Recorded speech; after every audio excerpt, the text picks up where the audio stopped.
اچھا اس میں 4 جو ہے نا وہ مہاجرین تھے، کتنے؟ 4، سمجھ آ رہی ہے؟ باقی جو 66 تھے نا، اس 66 میں سے 64 جو تھے نا 64 وہ تھے انصار میں سے، اور ان میں سے ایک جو 65 کا تھا وہ تھا قزمان، وہ منافق تھا، اور باقی ایک جو تھا مخریق یا مخیریق وہ یہودی تھا۔ وہ کون تھا؟ یہودی تھا، ٹھیک ہے نا، وہ مسلمانوں کی وہ طرف سے تھا۔ اچھا جی، اچھا اب نیچے آئے چنانچہ اچھا یہ تو ہو گیا نا، کدھر گئے؟ ہاں غزوہ حمراء الاسد یہی ہے نا؟ نہیں یہ ایک منٹ، ہاں یہ اچھا اس کے بعد مہاجرین شدہ کی تعداد صرف وہ 4 تھی، یہ بھی نوٹ کر لیے۔ باقی رہے قریش کے مقتولین تو ابن اسحاق کے بیان کے مطابق ان کی تعداد 22 تھی، لیکن اصحاب مغازی اور اہل سیر نے اس مارے کی جو تفصیلات ذکر کی ہے اور جن میں ضمن جنگ کے مختلف مراحلوں میں قتل ہونے والے مشرکین کا تذکرہ آئے، ان پر گہری نظر رکھتے ہوئے وقت دقت پسندی کے ساتھ حساب لگا جائے تو یہ تعداد 22 نہیں بلکہ 37، یعنی کہ جو مشرکین مکہ کی جو تعداد تھی نا مقتولین کی، اس بارے میں بھی مجھے کوئی کنفرم روایت نہیں ملی، لیکن 23 اور 24 یہ دونوں کنفرم ہیں۔ کتنی روایت ہے؟ 23 اور 24، یہاں انہوں نے 22 لکھی اور 37 بھی لکھے، لیکن 23 اور 24 جو ہے نا اس کو آپ اپنے پاس وہ لکھ لیں، ٹھیک ہے نا۔ اور باقی 40 جو تھے نا وہ زخمی ہوئے تھے، کتنے؟ 40 وہ زخمی ہوئے تھے، ٹھیک ہے۔ اچھا جی، اس کے بعد کیا ہوا؟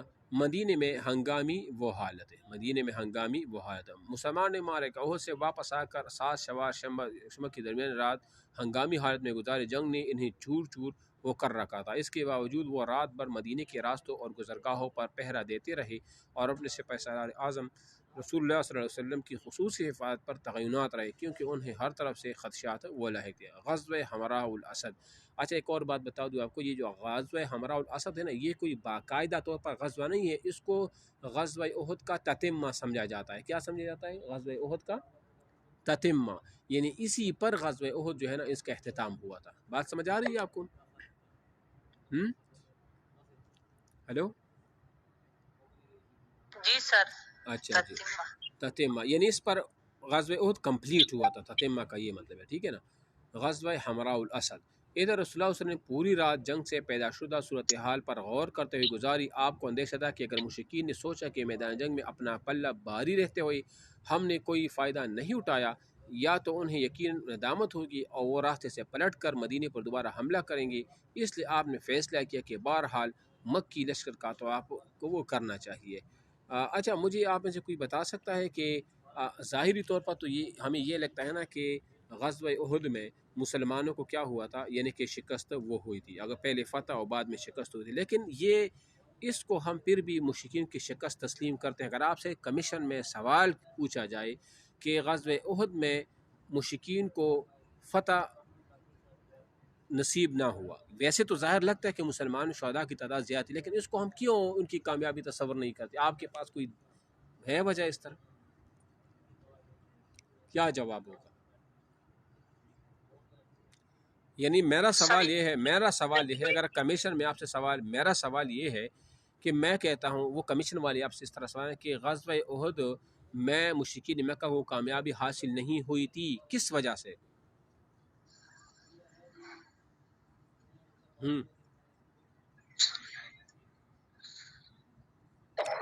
دیکھو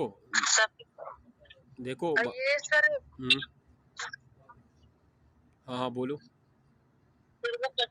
انداز جو تھے وہ نیچے آ گئے تھے مانے غنیمت کے لیے، تو سوال نہیں سمجھا آپ لوگوں نے، کون کسی کے پاس جواب ہے یا میں بتا دوں؟ سر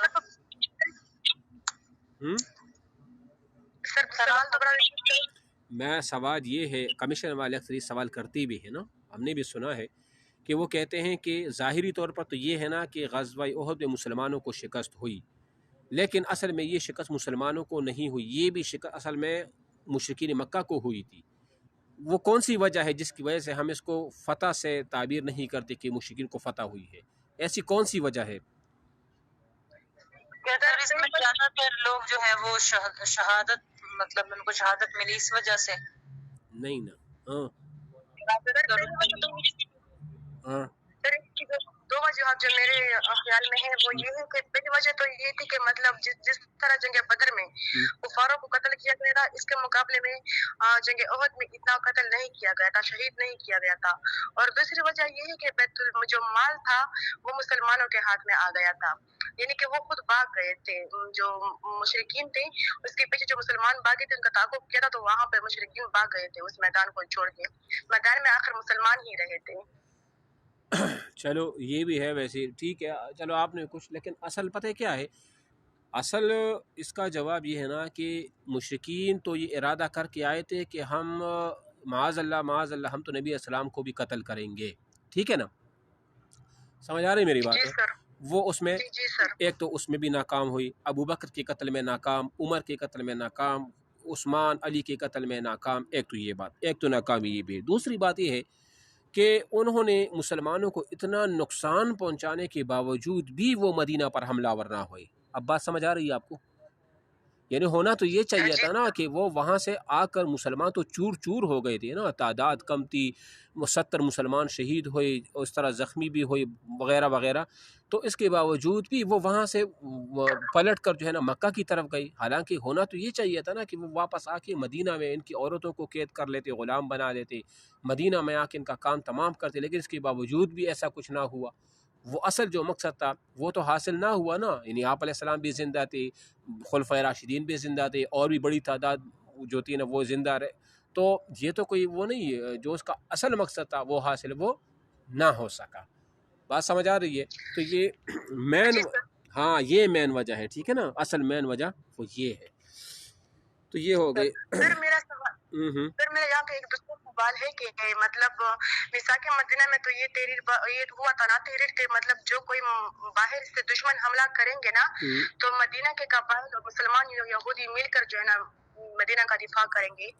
تو یہاں پر جو ہے نا عبداللہ بن ابی کا لشکر مسلمانوں سے جدا ہو گیا تھا، ٹھیک ہے، غزوہ احد کے موقع پر۔ تو اس کے بعد رسول اللہ نے ان کو سزا دی تھی اس معاہدے کو توڑنے کے؟ نہیں، عبداللہ ابن ابی تو یہودی نہیں تھے نا، عبداللہ ابن ابی کے ساتھ تو کوئی معاہدہ نہیں ہوا تھا، وہ تو منافق تھا، انہوں نے تو اپنے آپ کو مسلمان ظاہر کیا تھا، وہ تھا در پردہ تو وہ منافق مشرک تھا، لیکن خود کو تو وہ مسلمان ظاہر کر رہا تھا، ٹھیک ہے نا۔ نہیں نا سر، پورے مدینہ کے مطلب مدینہ کے جتنے بھی قبائل تھے، جتنے بھی مذہب سے تعلق رکھتے تھے، ان سب کے ساتھ یہ طے ہوئی تھی، یہ معاہدہ ہوا تھا، وہ میں عبداللہ بن ابی شامل تھا؟ نہیں، عبداللہ بن ابی کہاں شامل تھے نا، یہ تو شامل نہیں تھے نا، یہ تو آ کر انہوں نے ظاہری طور پر اسلام قبول کیا تھا نا، انہوں نے تو خود کو مسلمان ظاہر کیا۔ منافق تو اسی کو کہتے ہیں نا کہ اپنے آپ کو مسلمان ظاہر کرے، تو جو بھی اپنے آپ کو مسلمان ظاہر کرے، بات سمجھ آ رہی ہے نا، تو آپ ان کے خلاف کوئی وہ تو نہیں کر سکتے، ایکشن نہیں لے سکتے، جس طرح ہوا تھا نا کہ اگر آپ کو یاد ہوگا، میں نے آپ کو پہلے بھی یہ بتایا تھا نا غزوہ بنو مستلق میں، کہ جب آپ علیہ السلام کی بیوی عائشہ پر انہوں نے زنا کی تہمت لگا دی، تو بعض صحابہ نے کہا کہ اے اللہ کے نبی ہمیں اجازت دیجیے تاکہ ہم اس کی گردن اڑا دیں، تو پھر آپ علیہ السلام نے کیا ارشاد فرمایا تھا کہ میں نہیں چاہتا کہ لوگ کہیں گے کہ محمد صلی اللہ علیہ وسلم نے اپنے ساتھیوں کو قتل کرنا شروع کر دیا۔ بات سمجھ آ رہی ہے؟ حالانکہ آپ علیہ السلام کو پتہ تھا کہ یہ درپردہ مشرک کے کافر ہے، لیکن وہ خود کو مسلمان